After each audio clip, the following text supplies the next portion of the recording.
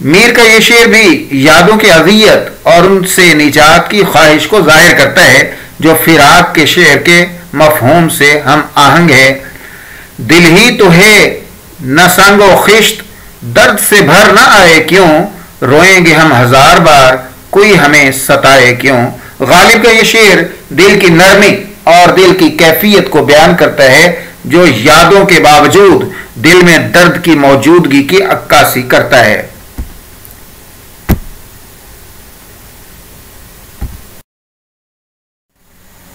فنی محاسن نمبر 1، صنعت تضاد۔ شعر کے دونوں مصروں میں متضاد باتیں کہی گئی ہیں۔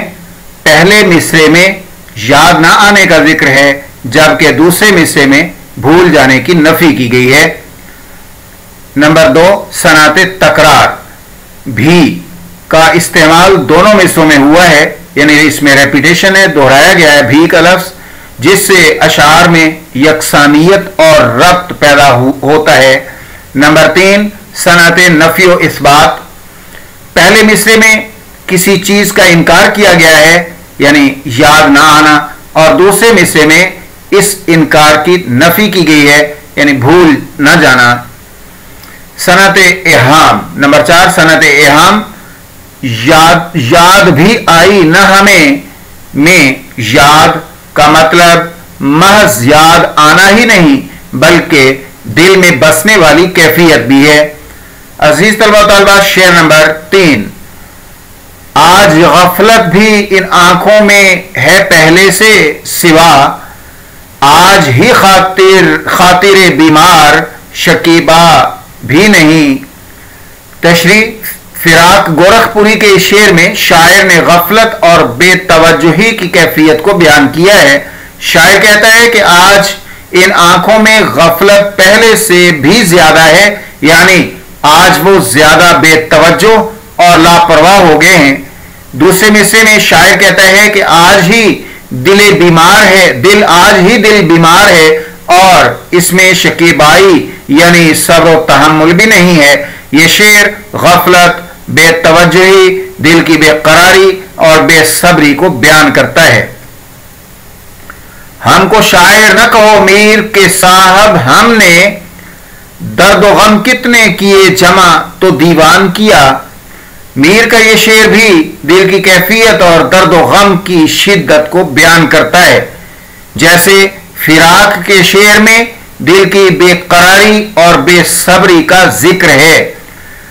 ہم رہے منزلوں میں عمر بھر، جیسے قسمت میں کسی پہلو شکیبائی نہ تھی۔ غزل کا شعر نمبر 4۔ بات یہ ہے کہ سکون دل وحشی کا مقام، کنج زنداں بھی نہیں، وسعت صحرا بھی نہیں۔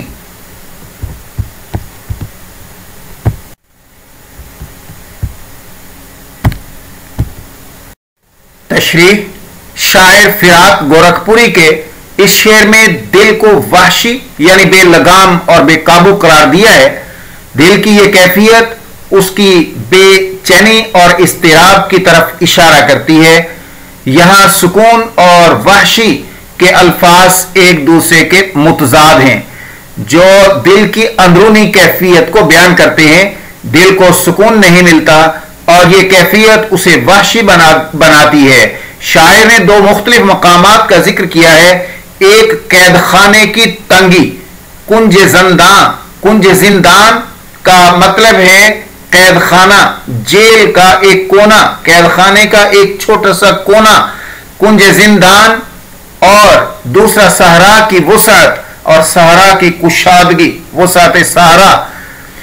شاعر کہتا ہے کہ دل کو سکون نہ تو قید خانے کی تنگی میں مل سکتا ہے اور نہ ہی صحرا کی وسیع فضا میں۔ اس سے یہ ظاہر ہوتا ہے کہ دل کی بے چینی اتنی شدید ہے کہ اسے کسی بھی حالت میں سکون نہیں ملتا۔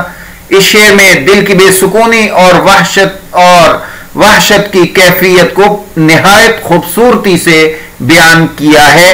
شاعر کہتا ہے کہ دل وحشی کے سکون کی کوئی جگہ نہیں ہے، نہ تو قید خانے کی تنگی میں اور نہ ہی صحرا کی وسعت میں۔ یہ شعر دل کی بے چینی، بے قراری اور سکون کی عدم موجودگی کی عکاسی کرتا ہے۔ دل کی ویرانی کا کیا مذکور ہے، یہ نگر 100 مرتبہ لوٹا گیا۔ میر کا یہ شعر دل کی ویرانی اور بربادی کی کیفیت کو بیان کرتا ہے جو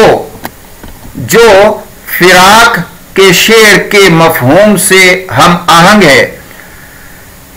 غم ہستی کا اسد کس سے ہو جز مرگ علاج، شمع ہر رنگ میں جلتی ہے سحر ہونے تک۔ فنی محاسن نمبر 1، صنعت تضاد۔ کنج زندان یعنی قید خانے کا، جیل کا کونا، اور وسعت صحرا کی کشادگی، دو متضاد مقامات ہیں۔ ایک تنگ و تاریک جگہ ہے جبکہ دوسرا کھلا اور وسیع مقام ہے۔ نمبر 2، صنعت نفی۔ دونوں مصروں میں بھی نہیں کا استعمال کر کے نفی کی گئی ہے جو کہ ایک صنعت ہے۔ نمبر 3، صنعت تکرار۔ بھی نہیں کا استعمال دونوں مصروں میں ہوا ہے، رپیٹ ہوا ہے، جس سے اشعار میں یکسانیت اور ربط پیدا ہوتا ہے، یعنی بھی نہیں کو دہرایا گیا ہے۔ نمبر 4، صنعت مبالغہ۔ دل وحشی کا سکون نہ کنج زندہ میں ہے نہ وسعت صحرا میں، یہ ایک مبالغہ ہے جو دل کی بے چینی کو بیان کرتا ہے۔ نمبر 5، صنعت تشبیہ۔ دل وحشی کو ایک وحشی دل کے ساتھ تشبیہ دی گئی ہے جو کہ اس کی بے چینی اور بے قراری کو واضح کرتی ہے۔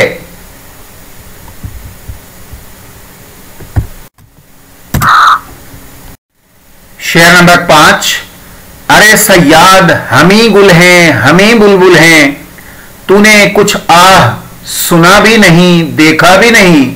تشریح: شاعر نے پہلے مصرع میں خود کو پھول اور بلبل کے استعارے سے تشبیہ دی ہے۔ گل یعنی پھول کی حالت نازک اور حساس ہوتی ہے، اور بلبل ایک خوبصورت پرندہ ہے جو اپنی خوشگلوئی کے لیے مشہور ہے۔ اس تشبیہ کے ذریعے شاعر اپنی حساسیت اور نازک مزاجی کو ظاہر کرتا ہے۔ اس کے ساتھ ہی صیاد یعنی شکاری، صیاد شکاری کو کہتے ہیں، یعنی شکاری کو مخاطب کر کے شاعر اپنی بے بسی اور کمزوری کا اظہار کرتا ہے۔ شاعر شکاری یعنی صیاد سے شکایت کرتا ہے کہ تم نے نہ تو ہماری آہیں سنی ہیں اور نہ ہی ہمارے حال کو دیکھا ہے۔ تو شکاری سے مراد یہاں پر محبوب ہے۔ یہاں آہ شاعر کے درد اور تکلیف کی علامت ہے، اور دیکھا اس کی حالت زار کی طرف اشارہ کرتا ہے۔ دوسرا مصرع محبوب کی بے اعتنائی یعنی عدم توجہ نہ دینا اور بے حسی کو ظاہر کرتا ہے جو شاعر کے درد کو بڑھا دیتا ہے۔ فراق گورکھ پوری کے اس شعر میں شاعر نے اپنی حالت زار اور محبوب کی بے اعتنائی کو نہایت خوبصورتی سے بیان کیا ہے۔ شاعر اپنی حالت کو گل یعنی پھول اور بلبل یعنی پرندہ کے استعارے سے بیان کرتا ہے، اور صیاد شکاری سے مخاطب ہو کر، صیاد یعنی شکاری سے مخاطب ہو کر کہتا ہے، یعنی محبوب سے مخاطب ہو کر کہتا ہے کہ تم نے نہ تو ہماری آہیں سنی ہیں اور نہ ہی ہمارے حال پر غور کیا ہے۔ اتنی نہ بڑھا پاکیے داماں کی حکایت، دامن کو ذرا دیکھ ذرا بند قبا دیکھ۔ میر کا یہ شعر بھی محبوب کی بے اعتنائی اور اپنی حالت زار کی عکاسی کرتا ہے جو فراق کے شعر کے مفہوم سے ہم آہنگ ہے۔ تیرے ہوتے ہوئے محفل میں جلاتے ہیں چراغ، تیرے ہوتے ہوئے محفل میں جلاتے ہیں چراغ، لوگ کیا سادہ ہیں سورج کو دکھاتے ہیں چراغ۔ یہ شعر محبوب کی بے اعتنائی اور اپنی حالت زار کی عکاسی کرتا ہے جو فراق کے شعر کے مفہوم سے ہم آہنگ ہے۔ فنی محاسن صنعت مبالغہ۔ شاعر نے اپنی حالت زار کو مبالغہ آرائی سے بیان کیا ہے۔